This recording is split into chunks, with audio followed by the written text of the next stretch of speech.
That's a cheetah, and instead of roaring like other big cats, it actually chirps like a bird. They use this sound to communicate over long distances, especially between mothers and their cubs in the open savannah, where tall grass and wide landscapes make it easy to lose sight of each other. This high-pitched chirp travels farther than low sounds, helping them stay connected even when they're far apart. And despite that soft sound, they're built for speed, reaching up to 100 kilometers per hour with a flexible spine, long legs, and a tail that keeps them balanced mid-chase.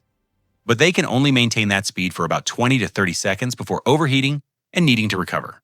Subscribe for more animal facts that completely change how you see them.